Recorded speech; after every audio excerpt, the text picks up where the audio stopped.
Hello YouTube, Sam Antares here, starting our Let's Play of Mega Man 1 for NES. If anyone recalls my previous video, unfortunately I'm going to need to change the situation here due to this week just blowing up on me. I'm still playing Mega Man's 1 through 6 before the end of the year. What I'm going to do is shift things up, so I'm doing 1, 2, and 3 this weekend before Christmas, with 4, 5, and 6 coming next week to have them done before New Year's. And after that update's done, we're going to continue here with Mega Man 1 for NES. And let's do this. So for anyone who's not familiar with the series, Mega Man was created by Capcom in 1987. And the backstory goes that in the year 2000 XX, Dr. Light and Dr. Albert Wily were partners and the leading roboticists in the world. They in fact just created the prototype Master Series robots, DLN or Dr. Light number 001 through 006. The purpose of the Master robots was to supervise and control smaller drone-type robots in situations that would be too hazardous for human workers. Unfortunately, Dr. Light received the lion's share of the credit for this, and jealousy over that, as well as outrage at being found responsible for a lab accident, caused Dr. Wily to rebel. He stole the Master Series robots and decided to use them to, you guessed it, try to take over the world.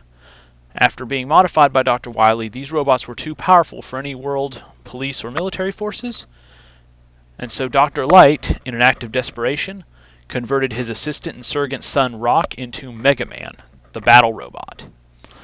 We will now commence with our journey for Mega Man to stop Dr. Wily and restore the peace. And as you can see, we have 6 options here, and we can play any of them we want starting. I'm going to go after Bomb Man or Bomberman, depending on your translation first. He's a pretty easy stage and fight, and this lets me set the order to do everything in a single pass. And go.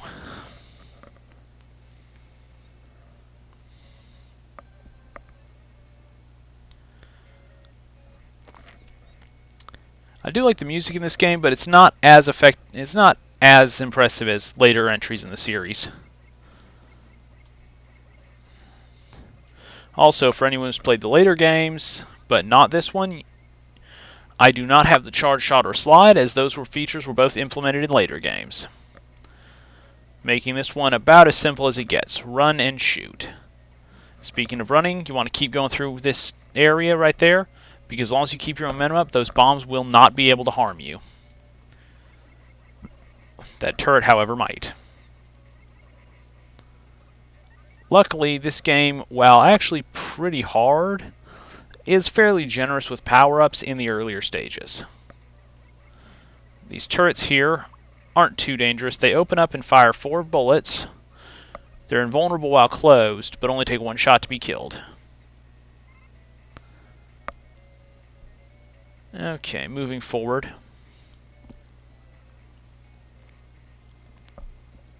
Oh, and here's what become a staple series, Sniper Joe. Joe was actually Dr. Light's first and only military design, based on a failed prototype. In fact, the very one that Wily caused the lab accident while trying to work on. Their history varies depending on whether you look at the Japanese or English comics. In the Japanese version, Dr. Light considered them a necessary evil, but halted production. Unfortunately for the world, Wily did not, and I just died there. Wow, not even to the boss. That doesn't bode well. And I hadn't made the checkpoint yet. Alright, bear with me folks, I'm going to get right back there. So as I was saying, the Japanese version states that Dr. Light halted production on the Joes after they failed to get the military's attention in the way he and Wily had hoped. The idea being to create a disposable soldier. Dr. Light in general is actually a fairly pacifistic man and doesn't like the idea of building military machinery, but at least in the American Archie comics, he was offered a sizable grant which helped fund the Master project. So it was a necessary evil. Unfortunately for him, this meant that after Wily's betrayal, he had a ready army of combat androids.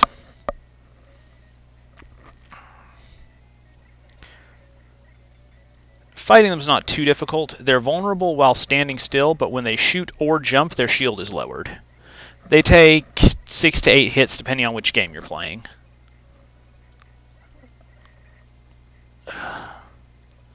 Knockback and hit stun this game, you might notice, is pretty nasty, but manageable.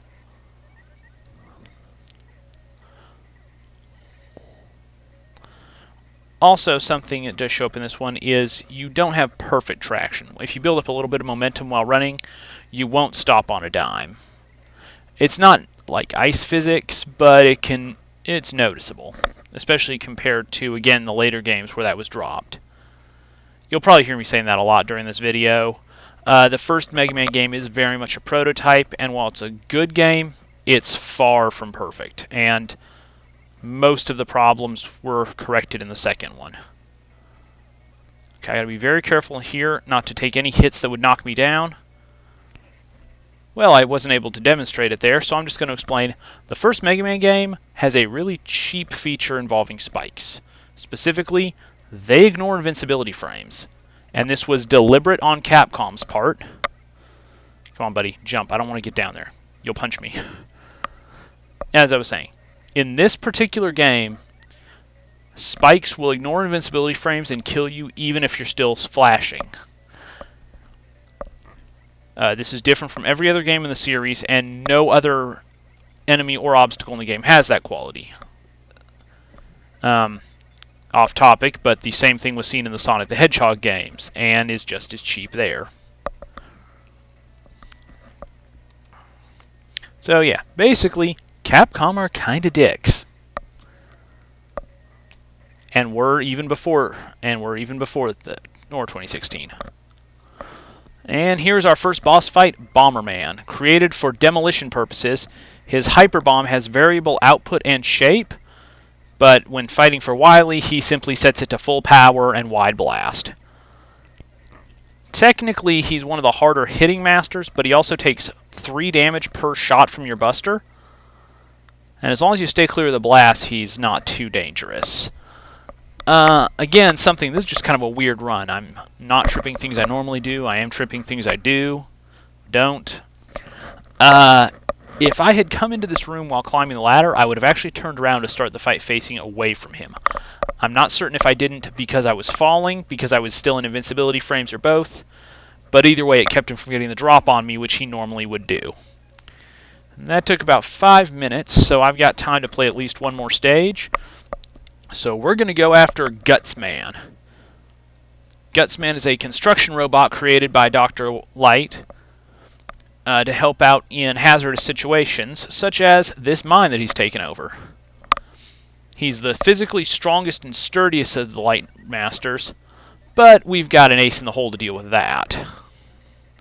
Anyone who knows the series already knows what I'm talking about. The rest, well, you'll get to see soon enough, assuming I don't botch this. Yeah, these lifts, as well as having a obnoxious sound clip to them,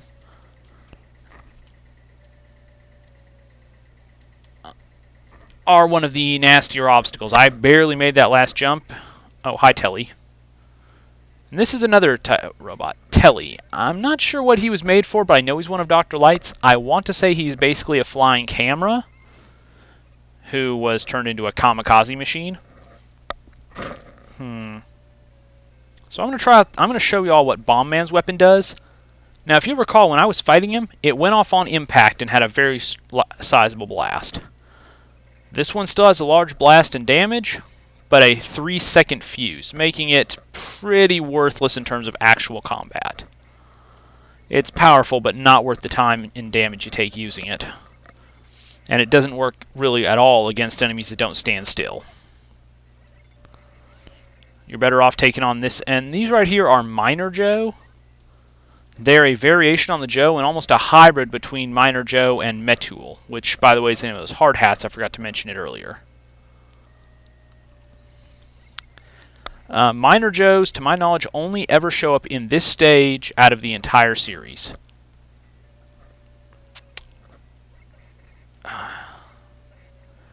I need the health.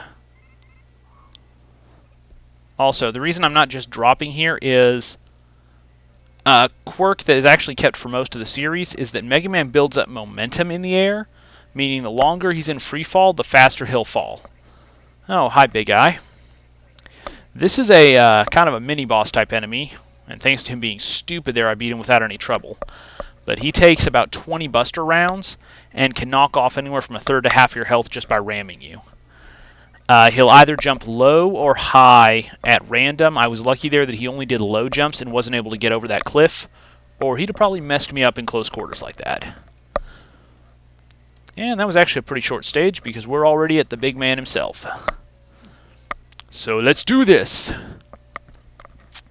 As you recall, I mentioned that Gutsman is the most durable of the light numbers due to his structure and armor.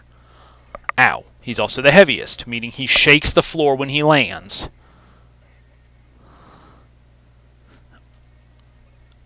If I was trying to use my Buster, he only would take a single point of damage per shot from it. And he hits hard with those boulders. In fact, I'm done. He kills you in 4 or 5 hits from full health. And my timing was just off there bad. Let's see, Med-Tool. Yeah, Med-Tools are invulnerable while they're in their hat, but die in a single shot once they raise up to fire. So we're going to try this again.